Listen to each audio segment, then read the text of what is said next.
discovered China. A tireless group of men, challenged by dangers and hardships, continue their exploration efforts. A lonely old man maintains a strong will and resolve. A huge dragon, though affected by the rigors of time, still stands steadfast. Join us as we discover China, the war-worn frontiers.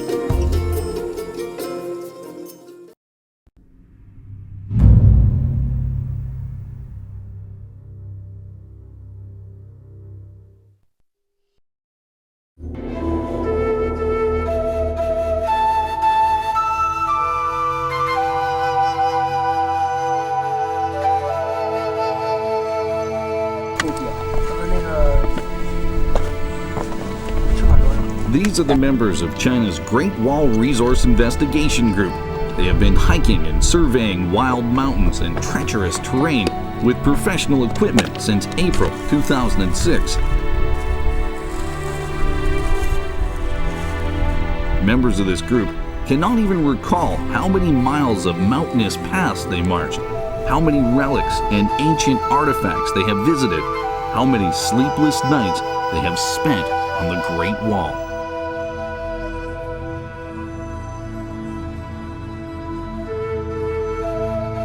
The members take great care the debris of the wall creaks under their feet. They are clear that the Great Wall, like a fragile old man, though is still standing steadfast after years of tribulations, can no longer stand any damage caused by external forces.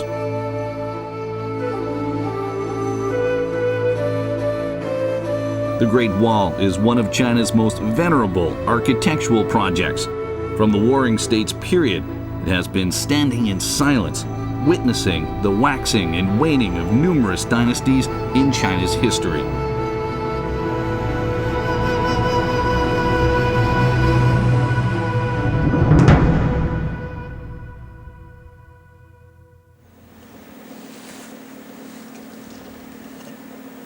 After a long and difficult journey, surveyors had finally come up with some exciting new discoveries, thanks to the positioning of advanced instruments and detecting devices.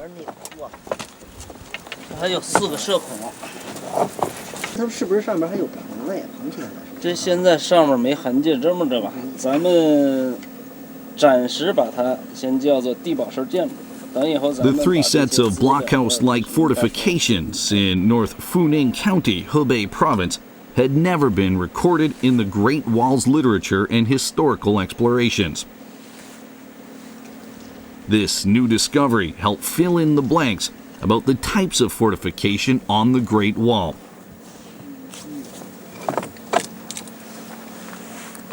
This was the only relatively well-preserved part of the three defensive fixtures built onto the body of the Great Wall. The other two were partially collapsed and difficult to identify. The existing fortifications were built inside on the wall for more effective concealment and sheltering of the soldiers. The arrow slits were used for monitoring the enemy's movement and, when necessary, triggering a deadly barrage of arrows.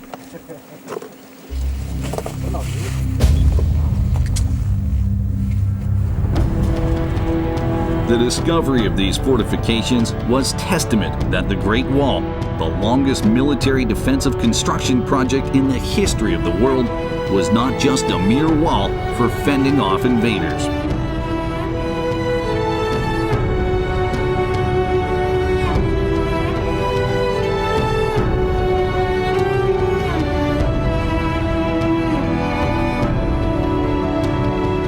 The Great Wall, as a defensive wall made of bricks and stone, must be solid and indestructible.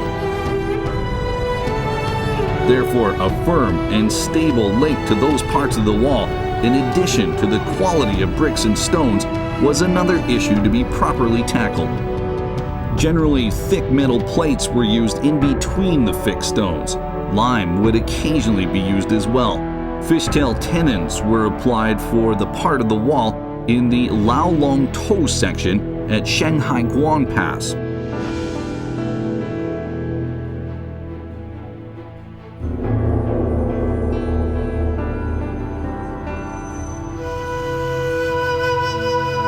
In addition to sections manually built with various materials, many sections integrated walls and cliffs seamlessly, with the latter acting as natural barriers, resulting in a combined natural and man-made defensive system.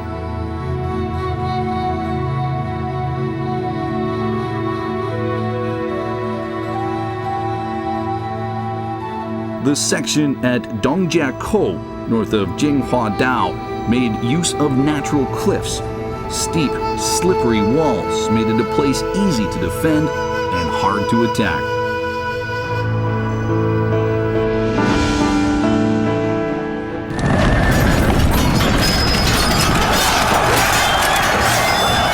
Since the spring and autumn in the Warring States periods, repeated incursions and invasions by the northern nomad tribes had become a thorn in the side of many Chinese emperors.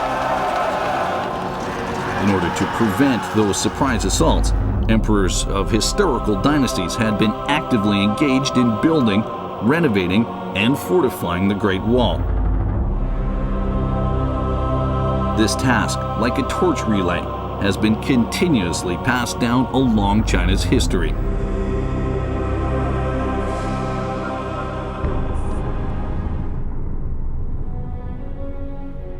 Established in 1368 AD, the Ming Dynasty was lacking the glory and bold vision that characterized the ancient Tang Dynasty emperors. Renovation works on the Great Wall soon became the imperial court's most important agenda. After the mid-15th century, renovation work was at its peak.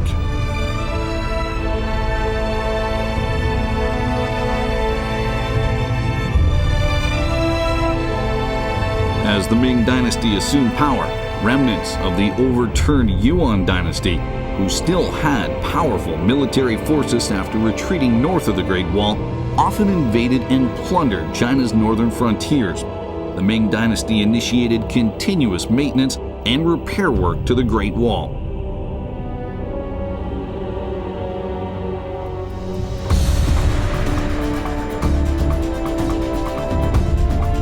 The renovations of the iconic Shanhai Guan Pass, as part of the reconstruction project, was completed under the supervision of Ming General Xu Da.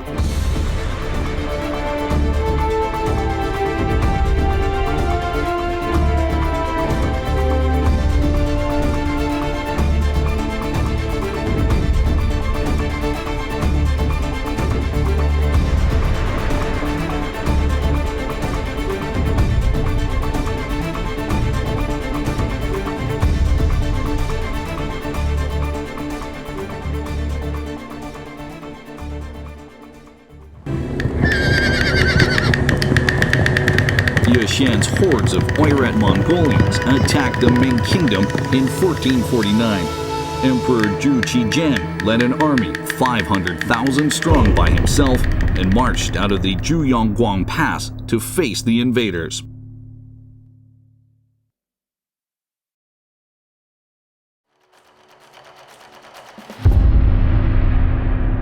Zhuyongguang Pass, one of the most important parts of the Great Wall, had been a significant barrier in northwestern Beijing. Emperor Xundi of the Yuan Dynasty, driven out of Dadu, present-day Beijing, by Zhu Qijian, still intended to stage a comeback and recapture his lost throne. Zhuyongguang Pass was an inevitable route for his southward assault. It was therefore imperative for the Ming court to reinforce their fortifications at that part of the wall. In the first year of the Honghu period, in 1368 AD, General Xu Da was ordered for the second time to begin repair work on the Zhuyongguang Pass. To this day, Zhuyongguang Pass still serves as a traffic artery to the northern territories.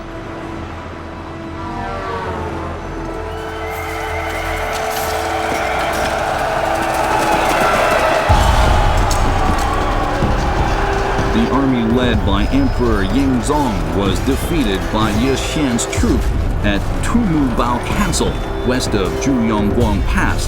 Hundreds of thousands of Ming soldiers were completely overwhelmed, and the emperor was captured by the invaders.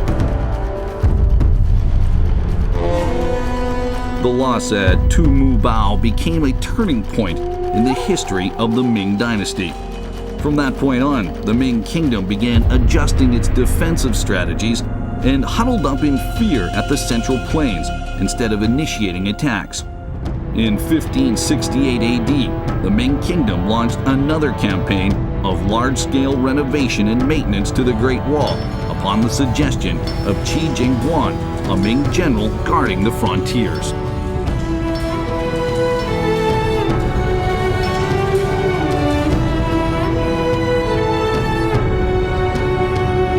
The increasingly frail Ming Kingdom hoped the barrier of the Great Wall would hinder the southward invasions of agile and fierce Mongolian cavalries.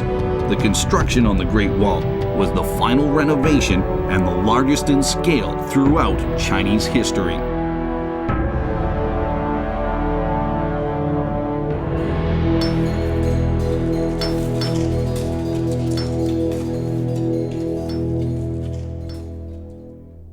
The Ming Dynasty's Great Wall was the strongest one in all of Chinese history and the most reliable in military defense. The function of the Great Wall was resistance to cavalries from the very beginning.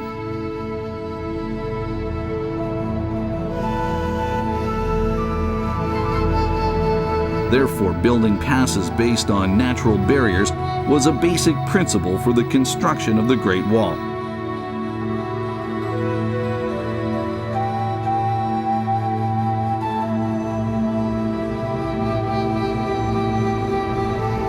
Manually building these majestic military structures based on natural barriers meant locating them on ridges and crests of mountainous areas and positioning them at communication centers on the plains that they were guarding.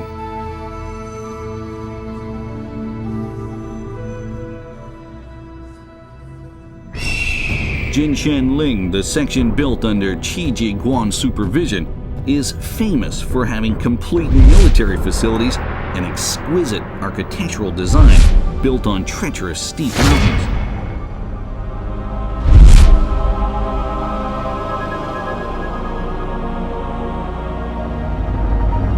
Building hollow watchtowers in the Great Wall was General Qi's most creative work. These watchtowers are a distinct element of the Jinshanling section of the wall. The watchtower, measuring 9.7 meters in width, 10.5 meters in length, and 9 meters in height, is a solid brick structure. The walls of the watchtower were built with stone, earth, and lime. The floor was tiled with thick square bricks. It had an archway on both the east and the west side and 11 archer slits on 4 sides.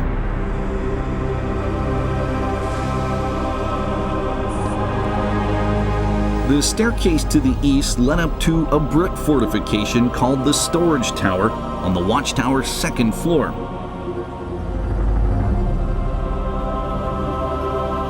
"67 hollow watchtowers were built along the 10.5-kilometer-long Jinshanling section. They consolidated and reinforced the defensive functions of the Great Wall.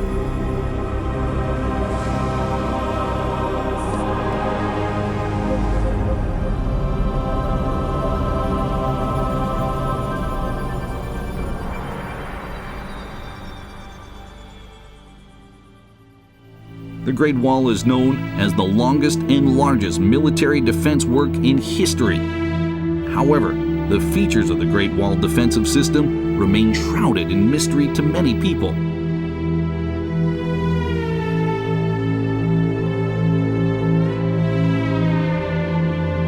The Great Wall has never been an isolated structure since its inception. In addition to its beacon towers and forts, additional fortifications were built based on the wall's key defensive sections.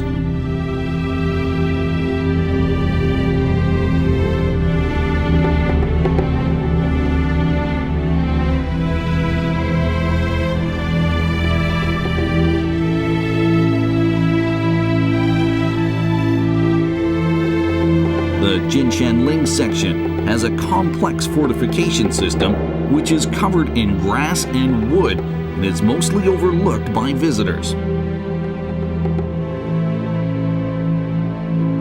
The entire fortification system centering the storage tower comprised of 3 military defense lines forming a multi-dimensional fortification.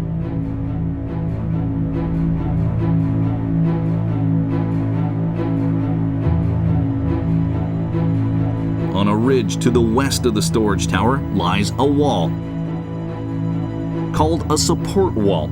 Stretching from north to south, the wall has 2 grand watchtowers and several artillery fortifications as well.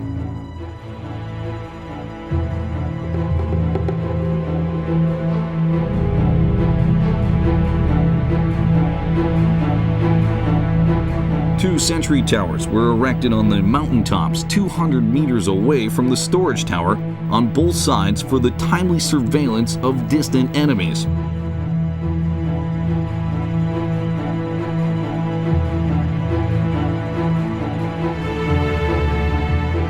The support wall and storage tower were connected.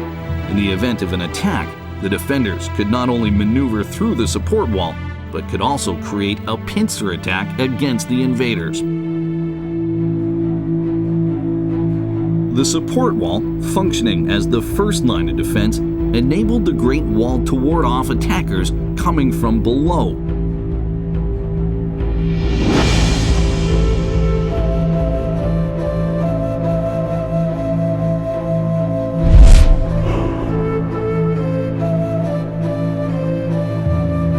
Mountainside 50 meters away from the storage tower was a stone-made wall, 200 meters long, 2 meters high. This hurdle was designed to block cavalry attack.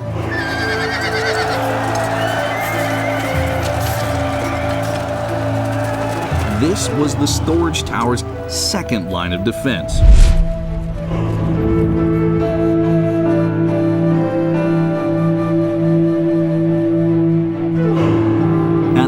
The storage tower was a semicircular platform with heavily perforated arrow slits, 15 meters long, 2 meters high.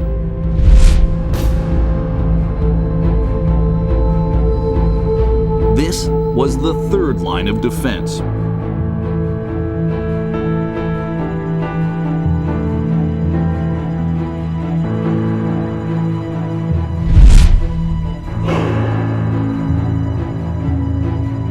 This solid fortification integrating points, lines, and areas was easy to defend and hard to attack.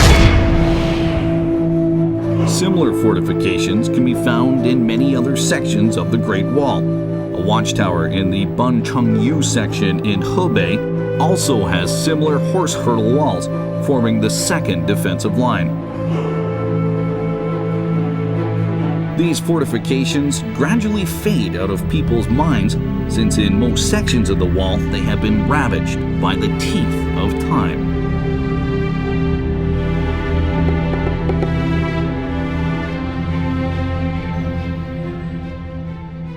Nowadays, the war-worn Great Wall shows cracks in its majestic armor. After several thousand years of natural erosion and countless wars, once again, the wall's structural integrity is being threatened by humans.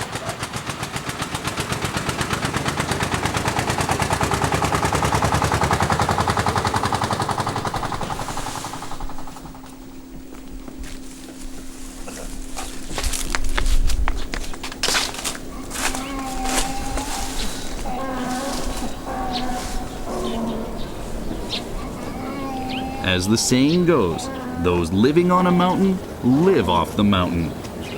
All of the buildings in a village named Taoling Ko at the foot of the Great Wall are made of bricks and stones from the Great Wall.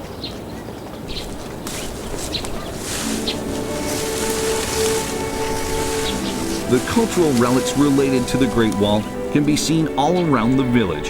Villagers use bricks from the wall to build houses.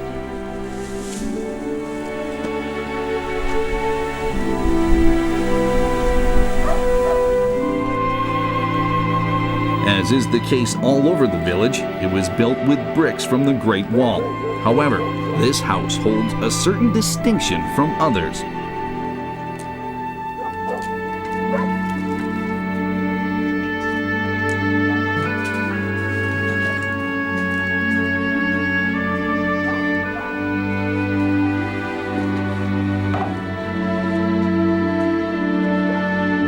This house and its courtyard were built as a direct link to the Great Wall.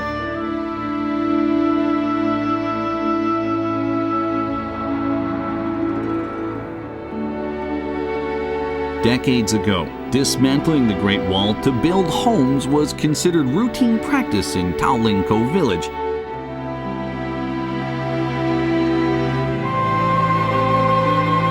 In recent years, villagers who were ashamed of this behavior erected the Awareness of Shame stele at the village gate. This stele documents not only the villagers' past poverty and ignorance, but also the awareness that grew in protecting the Great Wall and its relics.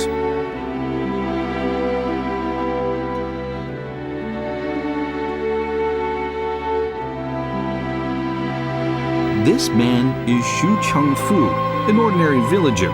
He is also a protector of the Great Wall. His routine is to examine a 20-kilometer-long section to see if there's any new damage to the wall. Just like the members of the survey group, he tirelessly marches up and down the Great Wall for years and years, protecting the Great Wall in his own way.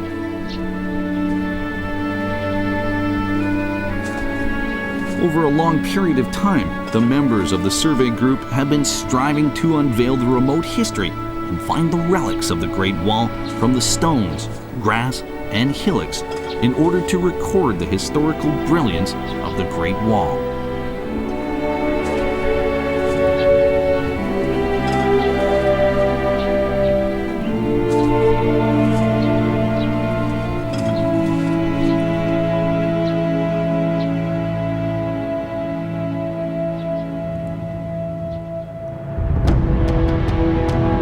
Having witnessed the brilliance and glory in the history of human civilization, the Great Wall, worn by eons of wars, also saw the unforgettable calamities and sorrows which will move later generations.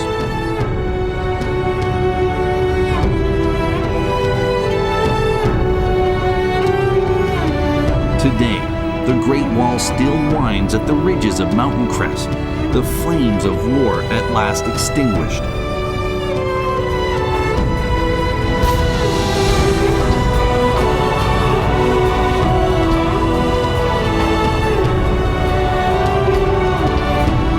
It sings an ancient tune to the world with awe-inspiring splendor. This is the song of the Great Wall.